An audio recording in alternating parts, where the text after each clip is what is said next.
Estás manejando, tu mujer llora en el asiento de al lado, escuchas a tu hija preguntarte desde el asiento trasero si su hermano estará bien. Los ojos se te llenan de lágrimas, pero no te permites que te vean llorar. No te pueden ver llorar. Pero la realidad es que no sabes lo que pasará. Las sirenas de la caravana de la policía delante de ti rompen tu trance. Están llegando a la estación. Tu hijo sale de un vehículo acompañado de un detective. Tu nombre es Eddie Miller. Esto es A Través del Lente. Yo soy Fran. Yo soy Vanessa.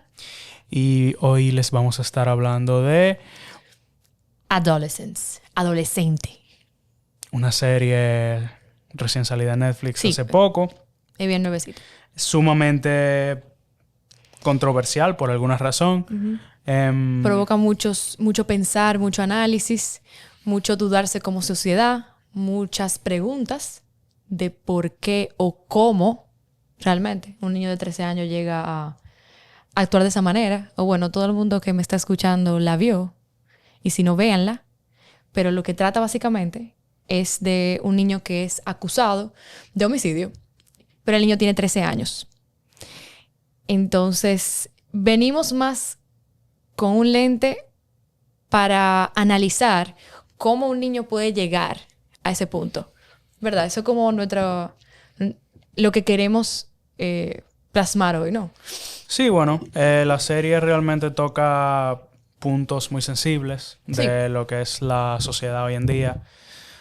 Muchas subculturas, subgrupos Sí. que aparecen en Factores. internet y todo ese tipo de cosas.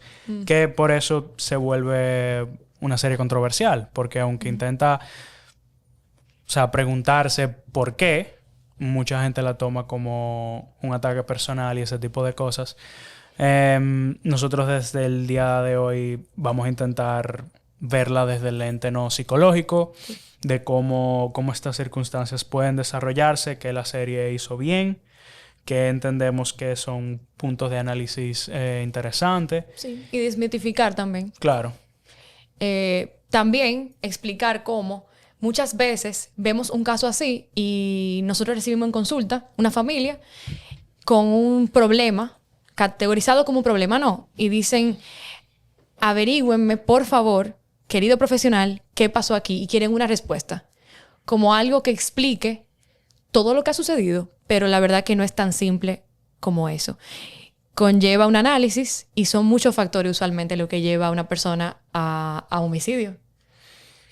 Y también Adolescente habla de cómo para que una persona se le nuble la objetividad, no es por las emociones que experimenta que se nubla la objetividad de una persona y comete un acto así.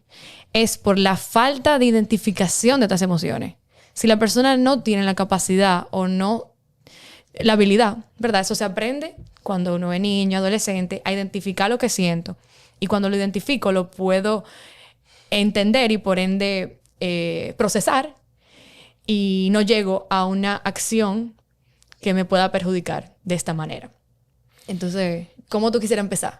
¿Por episodio? Vamos a empezar así, vamos a ir, no vamos a hacer un play by play del capítulo, sino que vamos a tocar, cada capítulo tiene una temática delimitada que, ¿verdad?, le añade al todo. Pero antes de empezar, me gustaría, yo creo que este es un caso en el que podemos 100% usar la palabra feminicidio. Sí. Pues la definición de feminicidio es un acto de violencia, o sea, un asesinato de una mujer por la condición de ser mujer. Por ser mujer. Que es precisamente lo que sucede aquí. Aplica a feminicidio. Sí. Y a misoginia. También se puede hablar de ese término. Claro. Que va muy de la mano cuando es un acto que llega a ser feminicidio. Exacto. Primer capítulo. Bueno, empezamos con los detectives Bascombe y Frank. Están fuera de la casa están fuera de una casa, hablando, haciendo chit chat. Cuando llega el momento de, ok, vamos adelante. Rompen la puerta, entran con todo un equipo con armas largas. Gritando.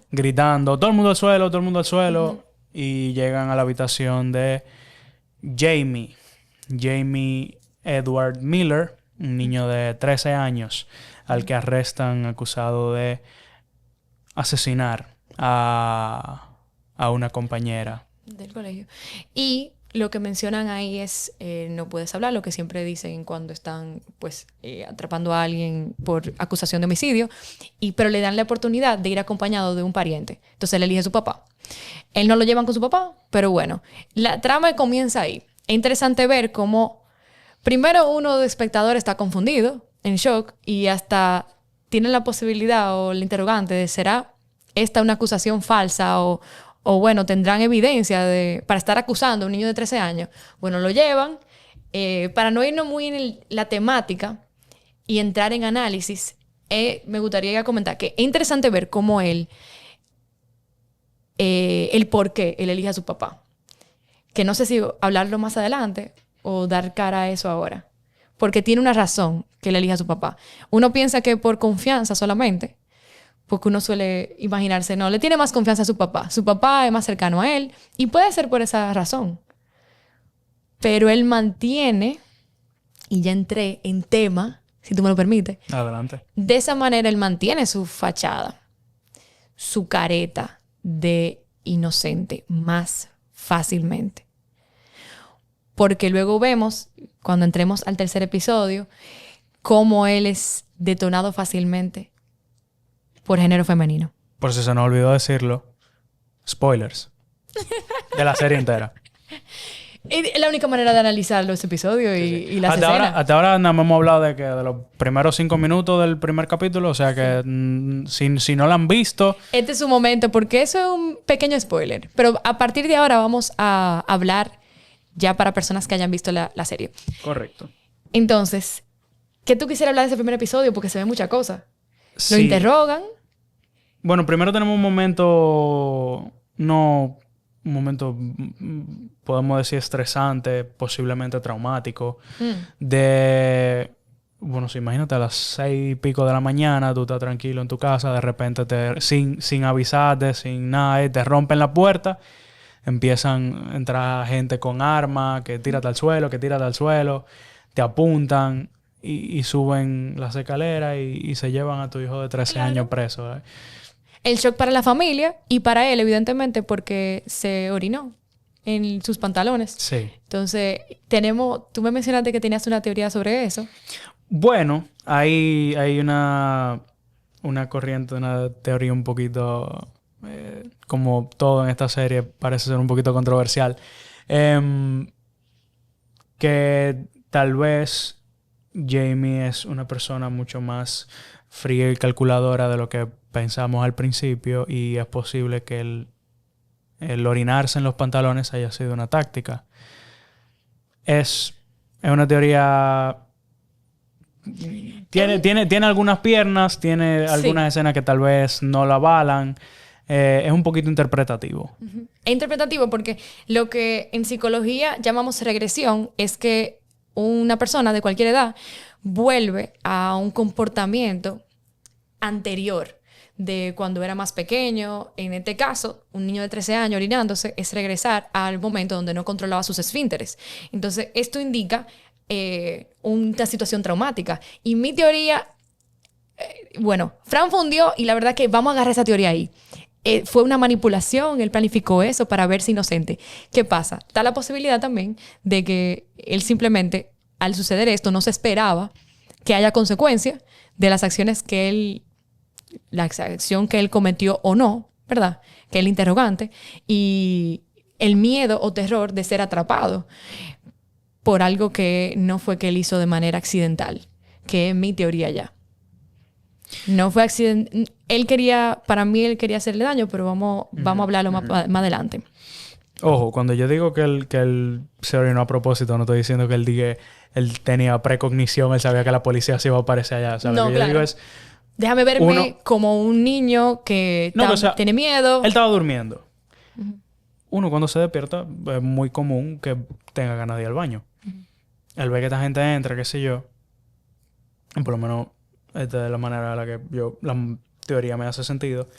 Él ve que esta gente entra y dice, ok, si lo dejo salir, tengo como un punto más a mi favor. Todo depende, todo depende, claro, de si Jamie es tan frío calculador como pensamos o si es una persona violenta más de pasión y de oportunidad y etcétera. Y aplican toda la teoría aquí, porque al final del día no tenemos diagnóstico porque un niño de 13 años, a los Correcto. 13 años no se puede diagnosticar. Sin embargo, tenemos una idea más o menos de cuál es el diagnóstico. Más adelante lo diremos. Entonces, es interesante ver cómo luego de esto, él claramente está aterrado, lo llevan a interrogarlo, antes chequeándolo de pie a cabeza. Se ve ahí una escena en cuando el papá está lleno de impotencia. Cosa natural que todo padre o persona que lo vea dice, claro, están ahora mismo acusando a mi hijo y lo están causando tal vez una posible humillación o trauma por algo que él no hizo, ¿verdad? Pero también yo vi como que percibí unas sensaciones que él tuvo tal vez de impotencia por humillación. Entonces ahí es que empieza a salir como él, me estoy adelantando también, pero tal vez deja ver ahí cómo él ha vivido lo que es humillación y no quiere que su hijo también viva lo que él ha vivido. Claro. De alguna manera. La corriente del Porque papá... está enojado. El papá, como verdad mencionamos en la intro, se llama Eddie. La corriente de Eddie va mucho por esa parte de humillación, percepción pública, todo ese tipo de cosas, que más adelante en el capítulo 4 se explora un poquito más en profundidad. Sí. Pero también, o sea, no solamente está ese aspecto, claro, de cómo esa familia vive ese momento, ¿no? De humillación, de no estar seguro si esto es algo real, si es algo que se están inventando, porque Jamie... Incertidumbre. Exacto, porque Jamie nunca les dijo nada, ¿no? Él simplemente... Todo lo que ocurrió con el asesinato había ocurrido la noche anterior. O sea, que no fue algo de varios días. Y Jamie... O sea, para ellos, Jamie simplemente salió de casa y volvió. Sí. El papá estaba trabajando, él llega, el hijo está en su cama, nada pasó.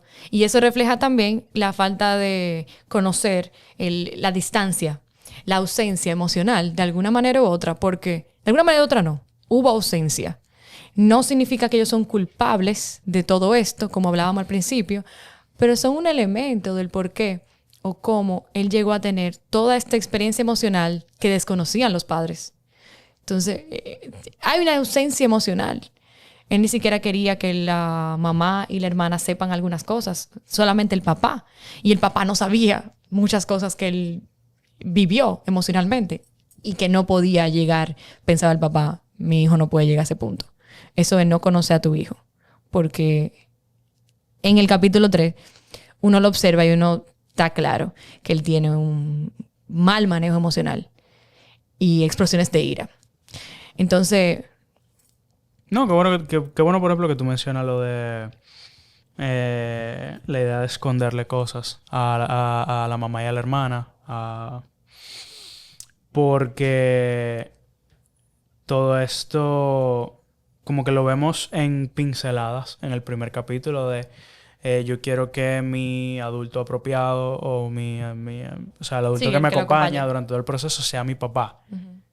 No quiero que sea mi mamá, no quiero que sea mi hermana, no quiero que me vean en esta situación, no quiero que me perciban. Quiero mantener una imagen de inocente, no culpable, de compuesto, tal vez, de alguna manera. Exacto. Compuesto emocionalmente. No me veo compuesto, no quiero que otras... O sea, que las figuras femeninas me vean en este estado de incertidumbre en el que me encuentro. Solamente quiero que vean una imagen muy calculada. Una imagen muy... y así él era, calculado. Fabricada, muy artificial de cómo él era. Sí. Él sigue repitiéndole al papá en el primer episodio, yo no lo hice. Una y otra vez uno se empieza a pensar, él no lo hizo. Y luego le empiezan a hacer las preguntas, que fue muy interesante ver cómo ellos manejan esas preguntas, porque fueron hablando de cosas que todavía no sabíamos que era un problema, que es cómo él ve a las mujeres, lo de las redes sociales. O sea, él empieza a hacerle las preguntas que también la psicóloga dirige. Y uno viéndolo, uno no se imagina que tienen tanta relevancia este caso. Y es interesante cómo uno se va dando cuenta a la medida de que el papá se va dando cuenta también. Y quería decir esto porque desde el primer episodio se ve su lenguaje corporal, el de Jamie. No sé si el papá también. Tú me dirás si tú lo notaste. Pero el lenguaje corporal de Jamie es muy hacia abajo, cabeza abajo, hombros adelante, diafragma hacia atrás. Y esa es la posición que el cuerpo coge. El cuerpo habla lo que la mente... O sea, el cuerpo refleja lo que la mente vive. Y el cuerpo, de esa manera, muestra lo que es la vergüenza. Shame. Cuando una persona se siente avergonzado, ¿qué otra palabra podemos usar para describir esa emoción? ¿Es vergüenza, realmente? Es vergüenza. La vergüenza se manifiesta en el cuerpo de esa manera. Y en mayoría de los episodios, incluso el papá le dice, párate. ¿Tú te fijaste de eso? Stand up.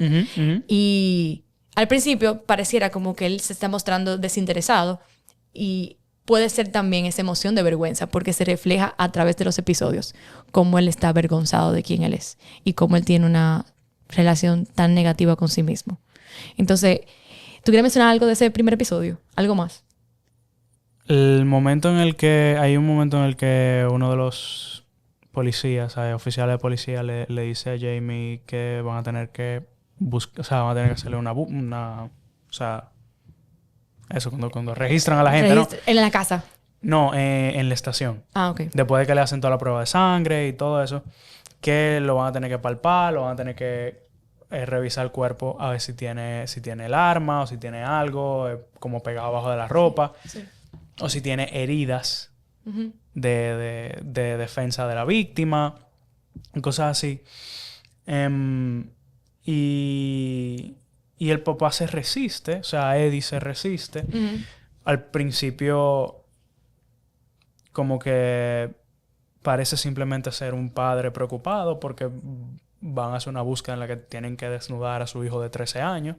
Lo cual, claro, cualquier padre es como que, ¿por qué tú le vas a quitar la ropa a mi hijo? Like, ¿me entiendes? Déjalo con la ropa puesta, por favor, gracias. Exacto. Pero es curioso que cuando hacen la búsqueda, ¿verdad? La cámara se queda en la cara del papá, de Eddie. Sí. Ahí sí. Yo no sé si te diste cuenta, todo el mundo se gira, excepto Eddie. Eddie se queda mirando fijamente. Porque en cierta parte de sí, él se está preguntando, ¿de verdad habrá algo ahí? Y él se queda mirando y tiene como una reacción, porque tiene varios sentimientos encontrados de precisamente esta vergüenza. Sí, yo lo que pensé fue que está sintiendo vergüenza. Claro. Ajena, o sea, está compartiendo la vergüenza que siente su hijo. Compartiendo la vergüenza de su hijo. Reviviendo la vergüenza propia. Porque él siente también vergüenza de ser el papá que su hijo lo están revisando y está en una situación así. Claro. Y eso dice mucho de la relación que ellos tienen. Él no puede acompañar la emoción de su hijo. Él tiene emociones que obstruyen como cualquier otra persona. O sea, eso es algo natural cuando uno tiene hijos, cuando uno tiene relaciones de pareja, amistades. Claro que yo voy a vivir algo cuando a mi amigo le pase algo, ¿no? Pero no tiene esa capacidad o no lo recibió tampoco, porque uno da lo que uno recibe en muchas ocasiones, si no se trabaja, ¿no? De acompañar la emoción de su hijo. Porque él tiene sus propias emociones de vergüenza por su propia historia de violencia con su papá. Y encima tiene esta pregunta de si él lo hizo o no. Porque algo que... Sí. El primer capítulo lo deja muy inteligentemente hacia el final. La pregunta de él de verdad lo habrá hecho o no. Al final del capítulo, vuelvo y repito, spoilers, te responden abiertamente, sí, él lo hizo. Te enseñan incluso un video de él cometiendo el asesinato. Sí. Indudablemente. Y yo creo que por eso lo mencionan en el primer episodio, porque no se trata de quién lo hizo. Para que todo el mundo atienda a tratar de entender el porqué. Que es lo que la psicóloga dice. Yo quiero entender hasta qué nivel tú entiendes la situación. Exacto. Yo quiero entender si tú entiendes lo que significa la muerte. y todo eso. O sea, es entender lo que quieren, no averiguar. O sea, no se trata de averiguar. Por eso yo creo que pusieron el primer episodio, esto es lo que pasa policialmente hablando. Pero para mí él no sentía todavía la duda al principio, cuando lo estaban chequeando. Para mí la duda llega ya con la interrogación, como en la mitad de las preguntas. Para mí él está así, y cuando él le dice a Jamie, responde. Ahí yo creo que él dice, espérate, por favor, aporta esto porque no me está cuadrando. Ahí él empieza a dudar a su hijo y con el video ya evidente. Claro. Porque él le dice los zapatos. O sea, él lo encamina. Tú pasaste por ahí, foto de una calle, foto de la calle más para adelante, hasta que llega al parqueo. Sí. Y ya es como, ok, vamos a ver por qué esto pasó.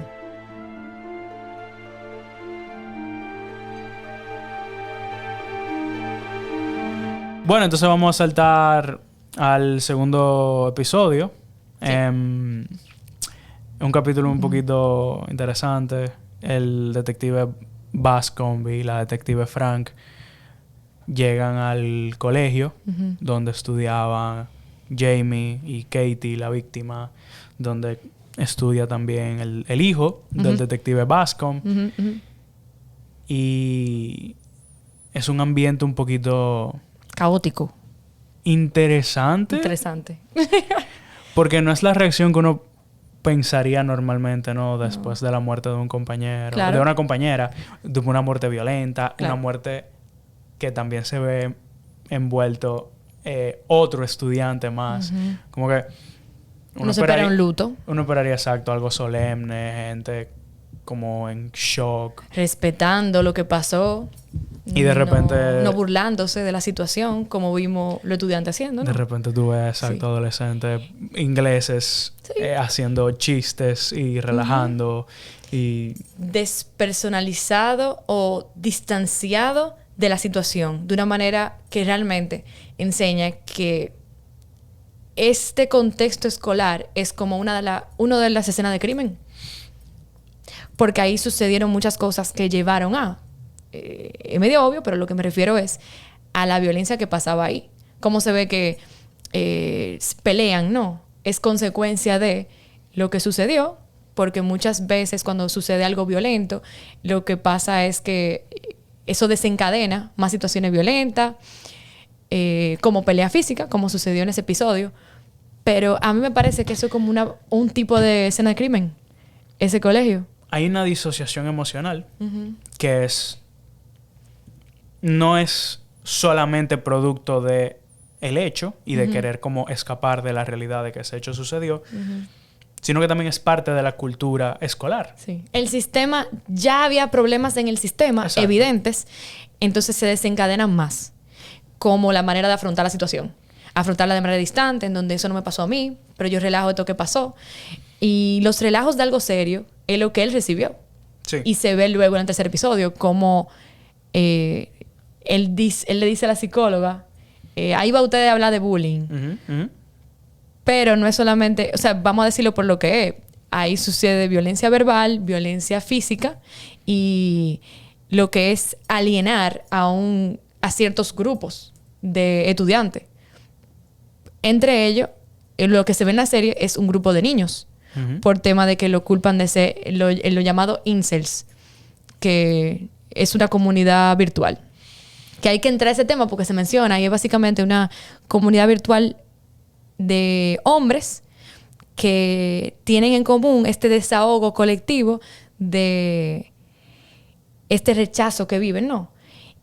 Por las mujeres y que ellas controlan cómo ellos no reciben lo que ellos necesitan, que es intimidad. O sea, se sienten que ellas son las culpables porque ellas controlan eso. Entonces, es un juego de control que viven los incels. O sea, lo llamado incel, ¿verdad? Entonces, en el primer episodio también, el policía le pregunta a Jamie cuáles son tus mejores amigos. Sí, claro. Ya se ve que él tiene 2 amigos que forman un grupito de 3. Y ese fue el que se mandó corriendo.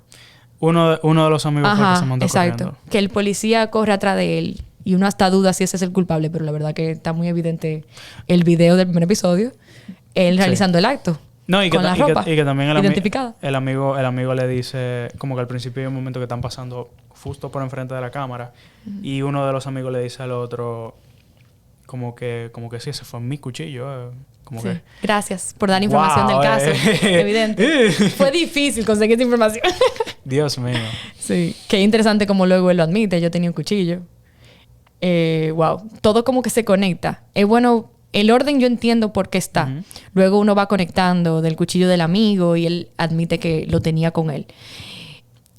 Pero básicamente da contexto a lo que él vivía a diario. Sí, claro. Y él no hablaba en su casa por tema de la falta de apertura. Tanto de los mismos padres como de él. Porque no es responsabilidad nada más de los padres. También es de él, pero él vivía mucha vergüenza. Y la vergüenza causa, como mencioné ahorita, que el cuerpo se encoja. Y esto no da apertura al otro a acercarse. Entonces...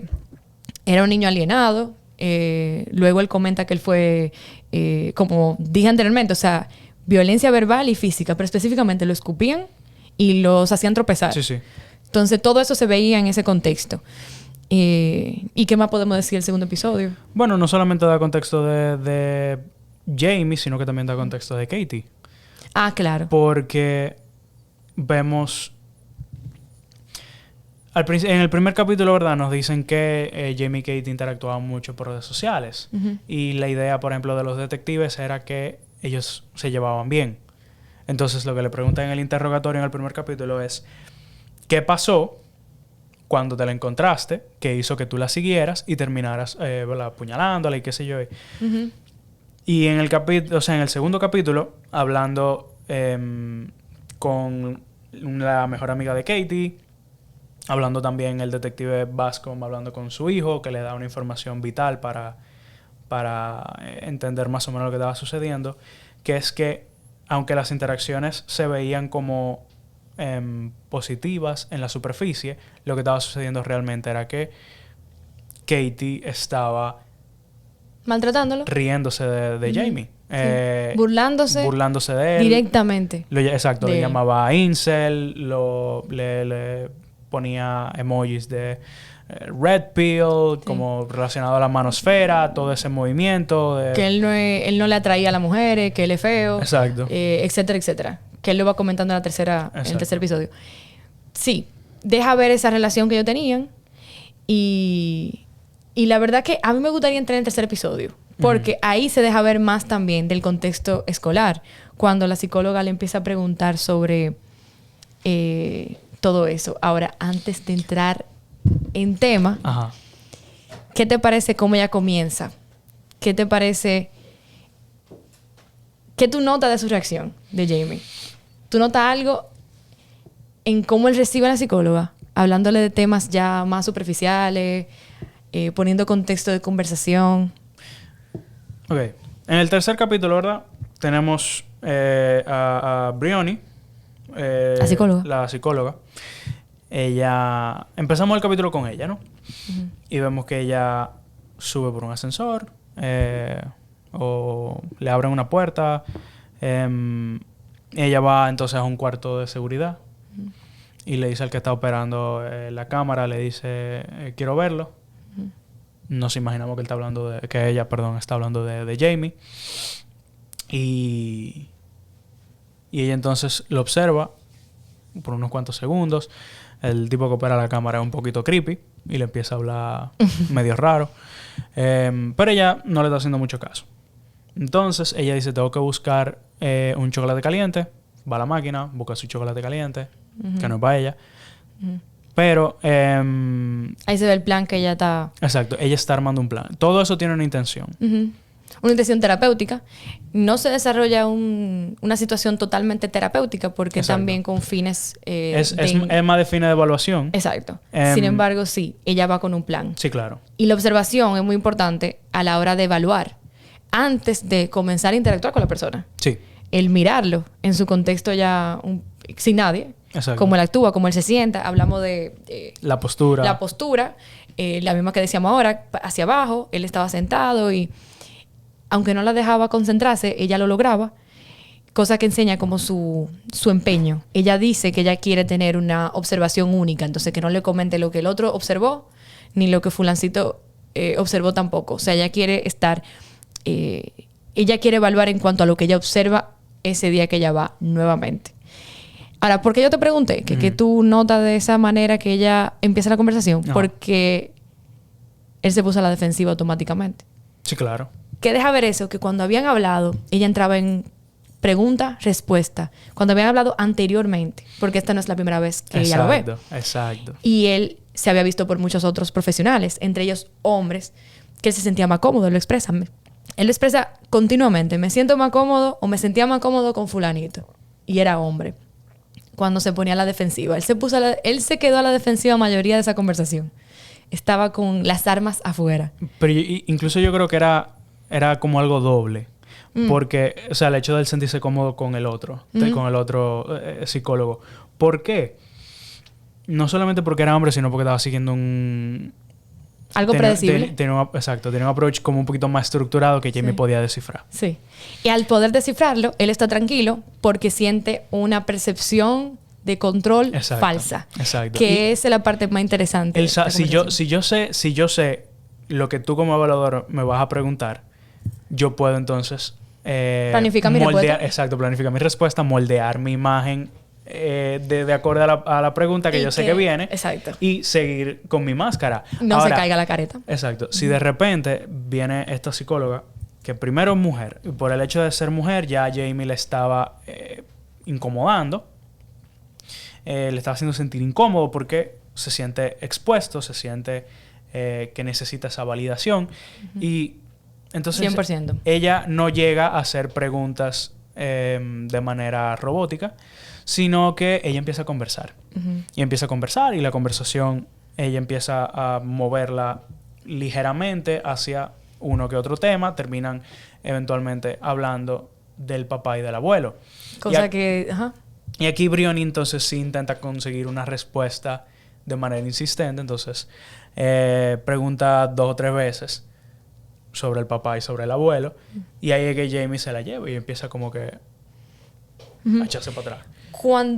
Y hace un paréntesis en esa parte. Cuando una persona, porque no nada más pasa en contexto terapéutico, cuando una persona se rehúsa de hablar de un tema, hay dolor, hay mucho dolor ahí. Entonces, uno tiende a evadir ese tema. No me hable de eso. ¿Por qué tú dices eso? Digo algo como un chiste o me muestro distante del tema porque me duele, entonces me distancio. Lo que él hizo con el tema de su papá fue precisamente eso. Que eso es lo que la psicóloga se pasa analizando y observando. Esas reacciones que él tiene de estar a la defensiva, tiene una razón de ser. Me pongo a la defensiva cuando no me siento segura. Entonces yo saco esas armas que son o mi risa o humillarte o de alguna manera que él se pasó en eso.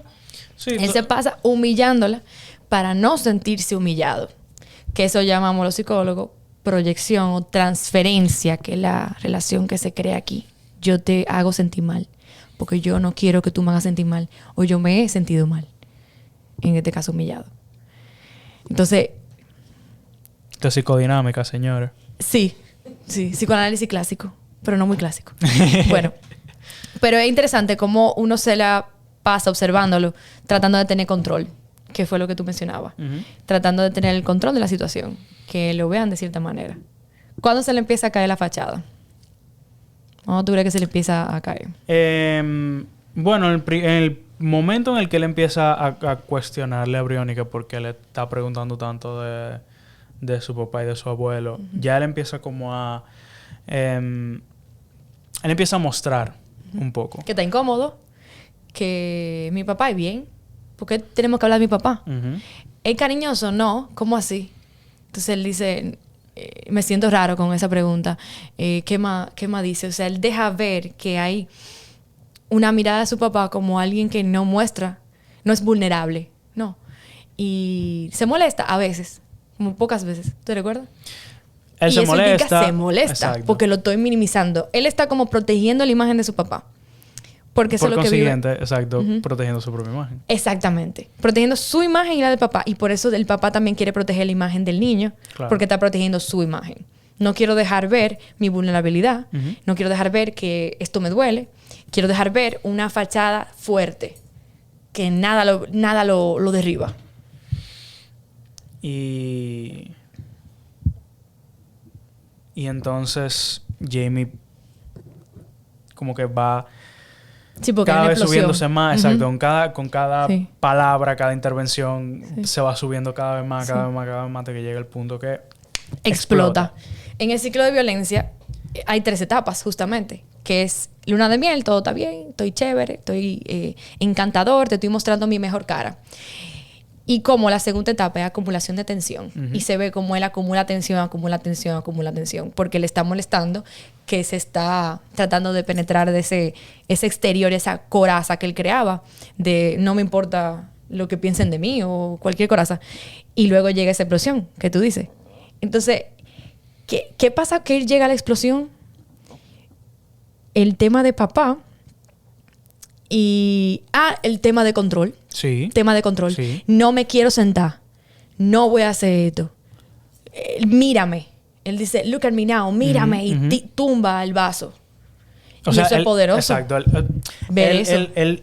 Con cada pregunta de Brioni, ¿verdad? Porque Brioni, como que cuando él le dice, como que, oye, porque tú me estás preguntando tanto de mi papá, de mi abuelo, qué sé yo, ella le dice, como que, ok, te voy a poner la carta sobre la mesa, esto es lo que yo estoy haciendo. Porque nosotros los psicólogos no trabajamos de manera encubierta. Nosotros no... Que eso es lo que él tenía No nos miedo. interesa de que engañar a los pacientes para No. que nos revelen información secreta. Nosotros ponemos toda la carta sobre la mesa. Esto es lo que estamos haciendo, esto es lo que estamos intentando conseguir, esta es la información que necesitamos. Si tú quieres que yo me vaya, yo me voy. Que ya le dicen Exacto. una y él no dice nada porque él tiene esa contradicción de yo no quiero que tú te vayas, pero yo quiero tener el control. Entonces Exacto. yo voy a ser violento y tú tienes que hacer lo que yo diga y yo soy el que mando. Pero a la vez necesito intimidad y necesito conexión. Y eso es lo que él suele hacer mucho. Entonces tú estás hablando de eso, de la explosión. Brioni empieza, ¿verdad? Como le pone toda la carta sobre la mesa y le dice, esta es la intervención, esto es lo que yo estoy haciendo, esta es la información que yo estoy intentando sacarte. Y entonces Jamie va como respondiendo... Sí, porque él se queja. Él se queja de cuando las preguntas son muy generales y después se queja con la pregunta muy cuando son muy específica. Entonces ella le dice, pero yo te pregunté de esto y te pregunté de esto. Mira por qué yo quiero hacerlo de manera general para que tú no te sientas atacado.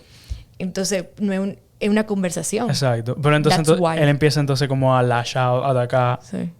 cuando ya se ve demasiado acorralado, que incluso se ve en el lenguaje corporal de que él está sentado en la silla y se va hundiendo, se va hundiendo, hasta que explota. Sí. Y se para y le da un manotazo al chocolate caliente que no había bebido ni un sorbo. Sí. ¿Por qué?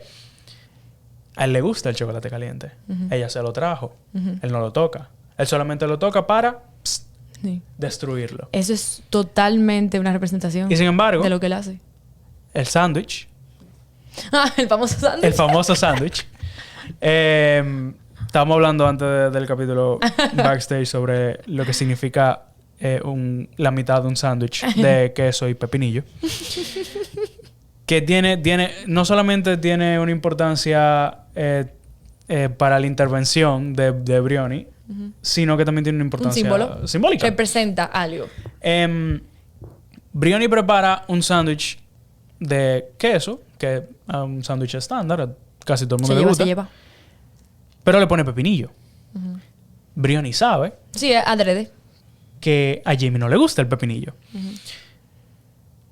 Entonces, estoy intentando crear algo que sea como enticing, como, ¿verdad? Que llame la atención.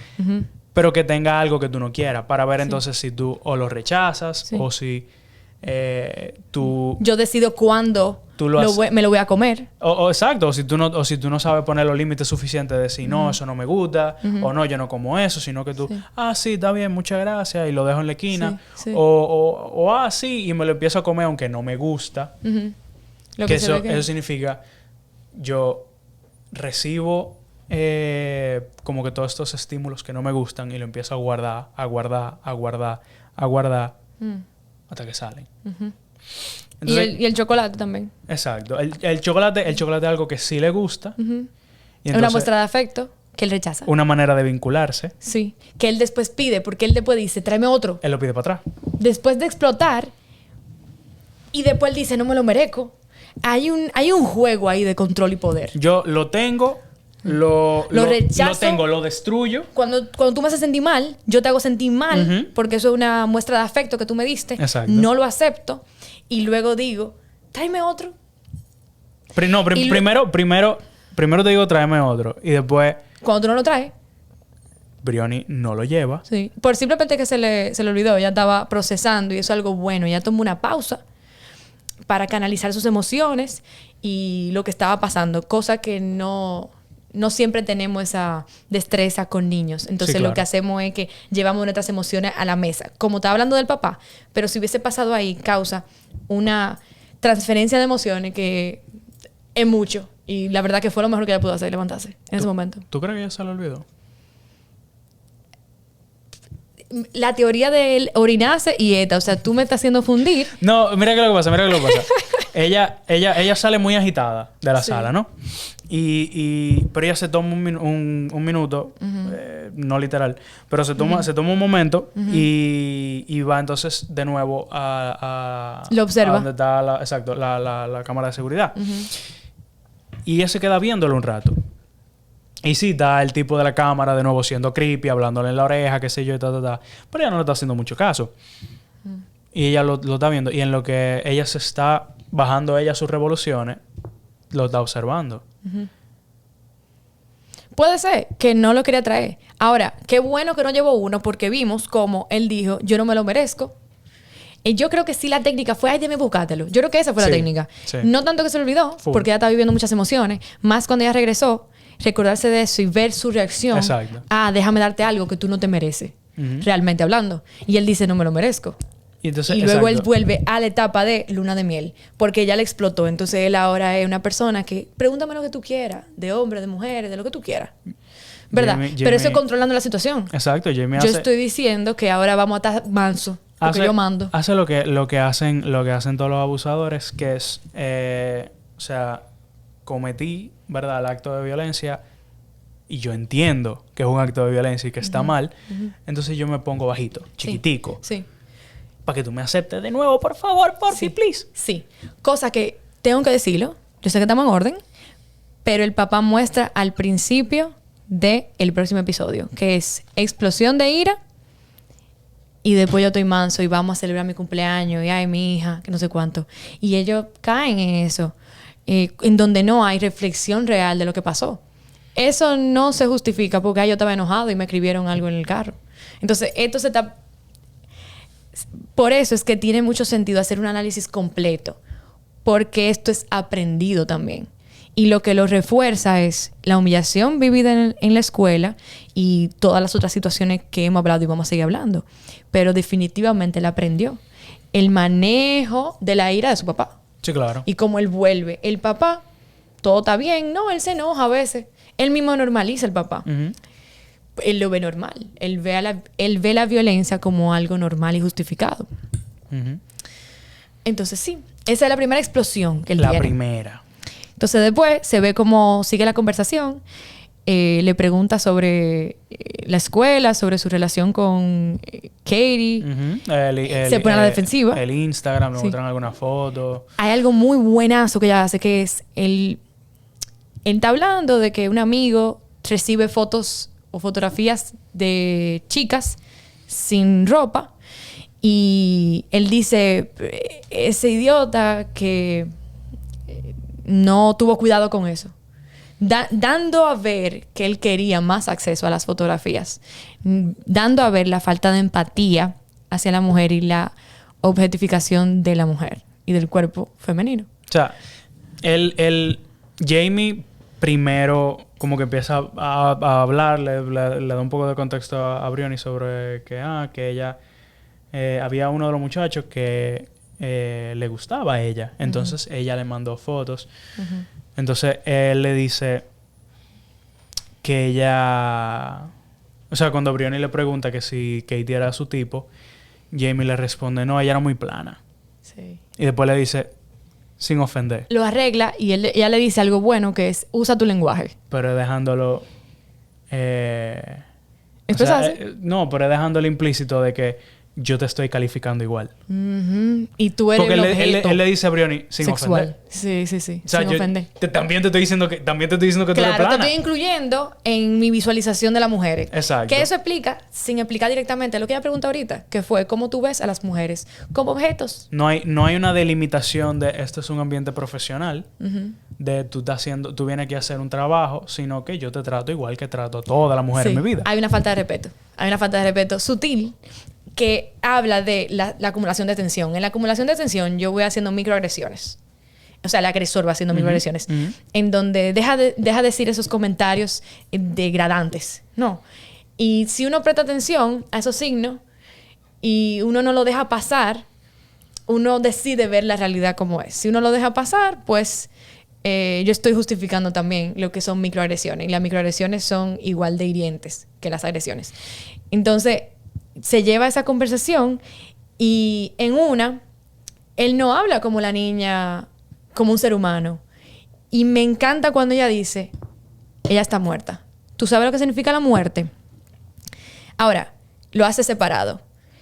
Pregunta, ella le dice, ella está muerta y a él le causa shock eso, claro, escuchar eso. Entonces se pone a hablar más de la cuenta y después dice, ¿por qué tú dices eso? Es como no quiero aceptar eso que yo hice, no quiero aceptar la realidad y no quiero ver las cosas como son, viviendo en su realidad. Entonces es muy interesante eso. Ella lleva una buena continuidad de preguntas. Claro. Y se le ve en la cara como poco a poco, no sé si tú lo notaste, tal vez sí, cómo ella va poco a poco como tomando en cuenta o dándose cuenta de que él no tiene empatía. De la magnitud de lo que ella está escuchando. Exacto. De la falta de conciencia, que eso pasa cuando uno no identifica las emociones que está viviendo, y de cómo él objetifica a la mujer. Yo me iría un poquito lejos. Estamos hablando de una persona que muestra rasgos de abusador, que muestra rasgos, no estamos haciendo diagnóstico. Sí, como tiene 13 años, como la morita, no se puede diagnosticar, exacto, pero sí presenta rasgos antisociales, algunos rasgos narcisistas. Y Brioni se empieza a preguntar, claro, es algo que nosotros intentamos separarlo, nosotros como terapeutas intentamos separarlo lo más posible y no juzgar a nuestros pacientes. Pero incluso hasta después de que se termina la sesión, tú puedes ver como que ella empieza a sentir la magnitud de la presencia que ella tiene enfrente. Que en una, él, que llegamos a la segunda explosión, porque veo la entrada.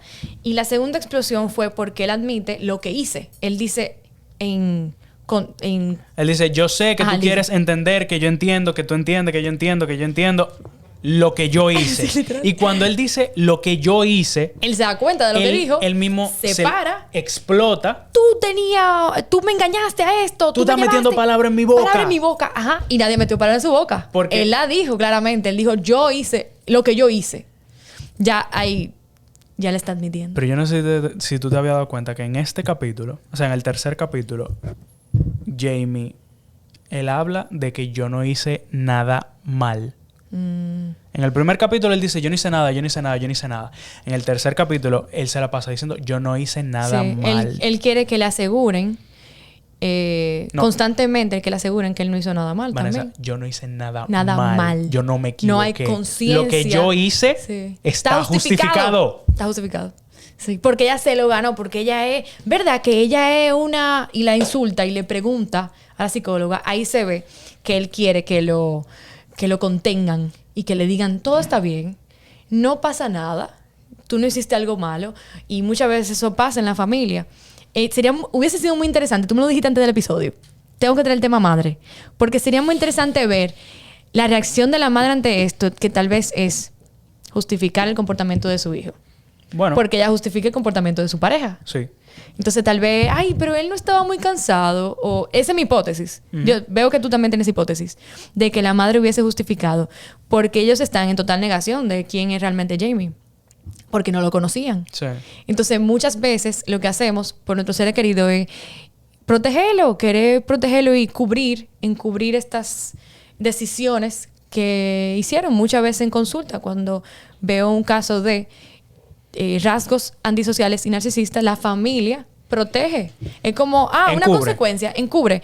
Y le quita la consecuencia del panorama. Entonces, si la persona no sufrió una consecuencia, no aprende que estuvo mal lo que hizo. Entonces sigue. Es como, yo quería agarrar este celular de pequeño y yo decía, yo no lo puedo agarrar. ¿Por qué yo no lo puedo agarrar? ¿Por qué yo no lo puedo agarrar? O decirle, pero tú no me dejas agarrarlo. Entonces, cuando yo veo una reacción de, está bien, mi hija, agárralo. Yo digo, pues si yo manipulo de esa manera, o si yo apelo a la pena, entonces yo gano lo que yo quiero. Ajá. Y aprendo así a no adaptarme a una sociedad. Entonces me vuelvo una persona inadaptada. Que se escucha fuerte, pero lo que significa es que yo me rijo por mis propias reglas. Y las cosas tienen que pasar cuando yo quiero que pasen, de la manera que yo quiero que pasen. Como sucede la conversación con la psicóloga completa, que es él intentando tener el control de la situación y el poder. Entonces, cuando él explota, que él dice, tú me estás metiendo palabras en la boca, él se para, Fran, y yo no lo repito porque no me van a escuchar, no me paro porque no me van a escuchar, pero él se para y la mira de cerca, intimidándola. Dice, mira cómo tú le haces seña al policía como una reina. O sea, esta expresión de disgusto y de asco es como mirando hacia abajo, que tú me das pena, tú eres inferior, y se acerca y le dice, ¡guau! Entonces, al hacerle un sonido así inesperado, es como causándole ese miedo. Y ahí yo tengo el control. Porque si yo causo ese miedo en ti, yo tengo el control de la ficha del ajedrez. Y después él dice, ¿tú tienes miedo? ¿Tú te recuerdas de la otra parte? Pero fíjate el contraste, por ejemplo, de él se para y le está mirando desde arriba hacia abajo, porque ella se queda sentada. Pero él le dice, tú le estás haciendo señas como una reina. Como una reina. Tú te quieres poner encima de mí. ¿Tú crees que tú estás por encima de mí? Sí. Tú no estás por encima de mí. Yo te estoy enseñando que tú no estás por encima de mí. Sí. Se ve cómo se regula de una manera negativa porque extraña cosas a cada rato cuando se molesta. La silla. Extrayó la silla. De nuevo extrayó la silla y siguió caminando. Y luego cuando se sentó fue a su ritmo, a su tiempo y lo que él quiso responder. Entonces aquí es lo que pasa después de la explosión. Hago al otro sentir culpable por mi reacción. Tú fuiste que pusiste palabras en mi boca. Si hubiese sido una persona más vulnerable o tal vez de su edad, es una víctima. ¿Cómo pasó con Katie? Entonces, ¿qué más de ese episodio te llamó la atención? Cuando entra entonces el guardia y lo está sacando. Sí. Jamie, o sea, Jamie vuelve y se sienta y él está como que, no, que mira, que... Porque ella le dice, esta es la última vez que nos vamos a ver. Y Jamie empieza, no, yo te voy a ver de nuevo, yo necesito verte de nuevo, porque que si que tú me caes bien, yo necesito que tú me digas que yo te caigo bien. La ansiedad. Yo te gusto. Sí, o sea, no es de una manera romántica, pero yo te... O sea, hay aprecio. Es igual para ti. Tú me aprecias a mí. ¿Qué tú piensas de mí? Entonces, la primera vez que yo lo vi, yo sentí mucha pena. Yo dije, wow, ¿a qué llega un niño? O sea, todas estas emociones. Pero la verdad que la segunda vez que yo lo vi, yo dije, es una táctica de manipulación clara, ¿verdad? En donde luego de explotar o ver, no tengo el control de la situación, porque ahora yo quiero intimar, ¿verdad? Exacto. Pero a la vez yo decido cuándo hacerte daño, porque a la vez yo quiero que tú te sientas así como yo me he sentido. No, y controlarte, pero cuando tú dices me voy, yo no tengo control. Entonces ahí sale ahí se cae la fachada y se ve lo que es esa persona. Es una persona con muchas inseguridades, con una visión muy negativa de sí. Hay mucho disgusto con él mismo. Ahí se nota la poca autoestima que tiene, la baja estima de sí y cómo su identidad está debilitada, quién él es. Y me gustaría pasar al último episodio hablando de eso, que es la estima que el papá también tiene de él mismo. Para darle vamos a hacer una transición entre capítulos. Cuando el guardia lo saca, ¿qué es lo que Jamie está gritando por afuera cuando se lo están llevando? ¿Cómo está mi papá, creo? Dile a mi papá que yo me porté bien. ¿Él le dice eso? Dile a mi papá que yo estoy bien. Dile a mi papá que yo me porté bien. Dile a mi papá que... Eso es sumamente significativo. Porque Y es de nuevo... a darle en la ventana de que dile a mi papá que yo estoy bien. Dile a mi papá que yo estoy aquí bien. Sí, sí. Porque cuando se revela la cara real, entra en amenaza. Y él, si lo dejaban ahí, él amenazaba. Sí. Yo te voy a... No tiene el poder, ¿verdad?, para amenazar. Él está en un contexto muy controlado y la verdad limitado, pero él lo amenazaría en otro contexto. Entonces, 100%. se ve como el papá, en el cuarto episodio, entra en ese mismo ciclo. Y como lo categorizan como en el auto, le escriben una palabra ofensiva de que él es un pederastra, un pedófilo, ¿no? Él está alterado y él ofende. Ahí él agrede a su esposa de manera verbal. Cosa que también puede ser que se normalice y uno diga, está estresado. Está viviendo una situación fuerte, su cumpleaños, pero nada le da el derecho a hablarle así a su pareja. Eso no es justificado. Le está agrediendo y luego llega a decir, mira, mi amor, vamos a hacer tal cosa de mi cumpleaños, vámonos, no sé qué. Pero en una... No recuerdo las palabras exactas, pero le dijo, así que tú quieres que tu hija se sienta como se sintió nuestro hijo. O sea, la culpa. Y la hace sentir mal. Entonces, eso es una agresión. El capítulo 4 es sumamente interesante, porque el capítulo 4 es un capítulo... o sea, el 2 y el 4 son capítulos principalmente sin Jamie. El 1 y el 3 son los capítulos en los que Jamie brilla, el actor Owen Cooper. Es el primer trabajo de actuación que tiene. Yo no me lo creí eso. Y el primer capítulo que grabaron fue el 3. Wow. O sea, que el capítulo 3 es de que el primer trabajo de actuación profesional de ese chamaquito. Y Dios mío. Pero bueno, nada, ni modo. Sí. Válido, siéntelo. Muy bueno. Muy bueno. Captivó a todo el mundo. Pero el capítulo 2 y el capítulo 4 son capítulos principalmente sin Jamie. En lo que se explora entonces como el ambiente. Familiar. Primero en el ambiente escolar, okay. en el 2, y luego entonces en el 4 el ambiente familiar y la reacción de la familia a todo lo que está sucediendo. ¿Por qué? El capítulo 4 toma lugar un año después. Ya Jamie tiene un año preso, todavía el juicio está en curso, y es el día del cumpleaños del papá. Del papá. Entonces intentan como afrontar el cumpleaños, la familia intenta afrontar el cumpleaños con la mayor sensación de normalidad posible. Tienen evitación de la realidad.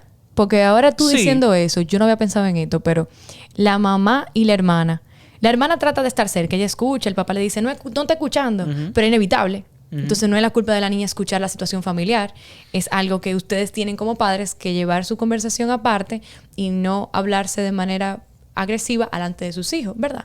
Cosa que no pasa y por eso aprenden que eso es normal. Pero yo siento que ellas tapan. Esto no está pasando, vamos a pasarla bien. Y es algo que yo veo mucho en parejas de agresores o familiares de agresores. Es como evitación de conflicto que lleva un conflicto mayor. Porque entonces yo estoy diciendo que todo esté bien, pero yo me llevo un conflicto interno de que yo estoy incómoda, de que esta situación está mal y demás. Entonces se ve mucho esa dinámica, pero no se habla de ella. Y lo que habla de la mamá. Lo que es sumamente interesante y que es una cualidad, ¿verdad?, del storytelling, del buen storytelling, que es que tú tienes... o sea, tu familia está intentando evitar la realidad de todo lo que está sucediendo. Intentar hacer como que... Actuar como que todo está normal. Y de repente entonces sucede algo. Un hecho externo que los hace reevaluar la manera en la que están respondiendo de manera interna. ¿Qué sucede? Mientras Manda y Eddie, la mamá y el papá, están en la cocina, la hija, ¿verdad?, la hermana de Jamie, grita, papá, ven a ver lo que hicieron en la van que usa Eddie para ir a trabajar. Eddie es plomero y él tiene su van con su nombre, de su compañía. Y entonces le escriben nonce, que en Inglaterra es jerga de cosa de pedófilo. De pedófilo, de pederastra. Entonces, culpándolo básicamente de lo que pasó. Responsabilizándolo, pero que, o sea, es incluso algo fuera de proporción, porque, o sea, primero quien cometió el acto fue Jamie, no Eddie.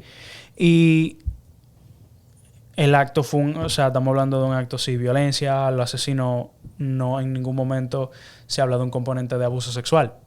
Sin embargo, eso habla de Incluso, lo poco que la gente sabe. Incluso... del por qué. Y volviendo un momentico al capítulo 3, hay un momento en el que Jamie le dice a Briony, le dice, si yo lo hubiera hecho, así como O.J. Simpson cuando tiró el libro de si yo hubiera matado a Nicole Brown, que eventualmente se terminó convirtiendo en su confesión no oficial.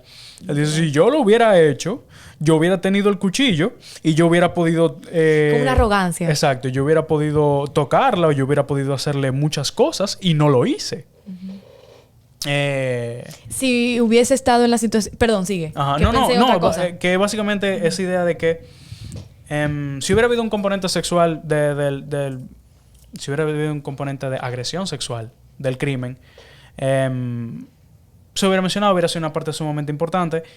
Y entonces, por eso digo que la proporción no me dan los valores de decirle pedófilo a un tipo que el hijo fue que lo hizo y el hijo no hizo nada. Exacto, pero eso es lo que tú analizas, que tú ves todos los criterios. No, pero claro. una persona que tenga prejuicio y que no entienda... Cualquier persona que ve la serie dice, este es el culpable, fue por esto.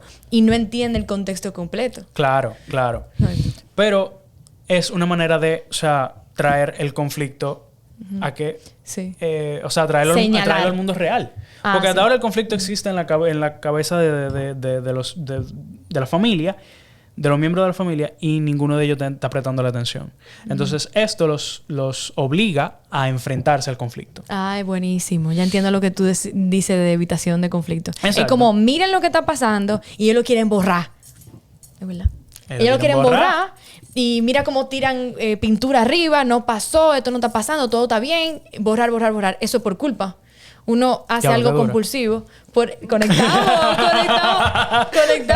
Entonces, esta familia quiere borrar una realidad y por no querer ver, por querer taparme los ojos, pasan las cosas. Entonces, cuando vean algo y no lo voy a decir cuando sientan algo, díganlo, porque no siempre tenemos un espacio seguro, pero cuando vean algo, traten de hablar con esa persona porque probablemente sea cierto lo que ven.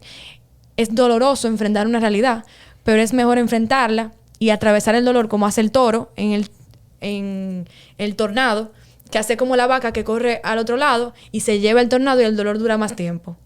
Entonces vamos a enfrentar el dolor porque después hacemos que el dolor sea menos prolongado. Le robamos potencia, le robamos poder.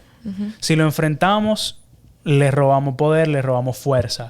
Y el dolor entonces deja de ser tan, valga la redundancia, doloroso. Claro, pero estamos hablando de problemas que surgieron desde más generaciones anteriores. Porque el papá deja ver en ese último episodio cómo él también vivió situación y él siente, él es vulnerable en ese episodio. Sí. Imaginemos que él lo haya dicho antes, que él se haya expresado con su hijo en un ambiente de apertura, de vulnerabilidad, de que bajo la fachada, tal vez no hubiese sucedido lo que pasó. No sabemos, ¿verdad?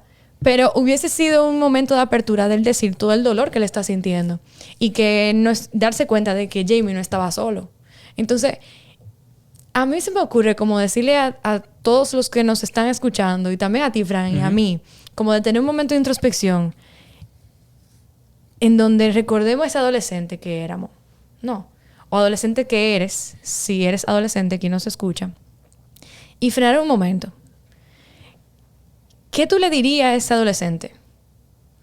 ¿Qué tú le dirías a ese adolescente que estaba viviendo muchas emociones? Porque en la adolescencia se viven a una magnitud que no se siente que se puede controlar. Se siente como el final del mundo, realmente. Se siente... es un tiempo en donde estamos procesando muchas cosas nuevas. Contexto social. Se agregan muchos elementos nuevos. ¿Qué tú le dirías a ese adolescente? ¿Qué necesitaba escuchar? ¿Y qué estaba sintiendo ese adolescente? ¿Qué te respondería ante esto? Si eso hubiese pasado, ¿qué sería diferente ahora? Tómese ese momento, es importante. Si tienen adolescentes cerca, si tienen niños, preguntarle cómo están. Lo que puede motivar a que ellos hablen es hablarle de lo que uno siente. No. Yo me he sentido triste, yo me he sentido enojado, yo he sentido vergüenza, yo he sentido humillación cuando pasa esto. Ahora, ¿requiere un trabajo o no? De los padres. Me mataste. Lo puedes responder si quieres, si no te lo puedes llevar a tu casa el ejercicio. Mira, se supone, ¿verdad?, que nosotros, cuando estamos en terapia con los pacientes, si hacemos lo que se llama disclosure, ¿verdad?, que es hablar sobre nosotros, nuestra historia, nuestra vida. Sí, sí. Es algo que hacemos generalmente cuando tiene un objetivo terapéutico. Sí. Si revelamos alguna parte de nuestra vida, de nuestras luchas, porque nosotros al fin y al cabo somos humanos igual, Sí. lo hacemos pues, generalmente para conectar, para generar empatía, rapport. Y aterrizame. Sí, sí. Es como, yo soy un humano también. Porque muchos se preguntan eso. Una paciente me preguntó eso una vez. Que, dime de ti un poco, pues yo siento que estoy hablando tantas cosas personales con alguien. Y la verdad que yo lo entendí. Yo le dije, yo te entiendo.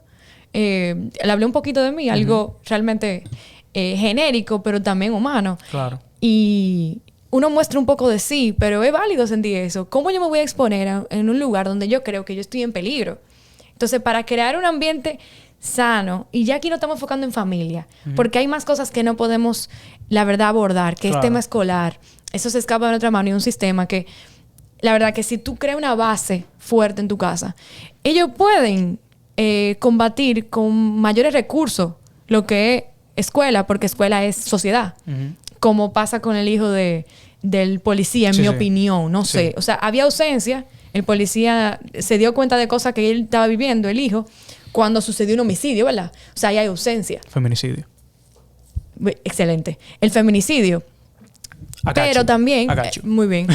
Pero también deja ver cómo los valores del papá él lo tiene. Sí, claro.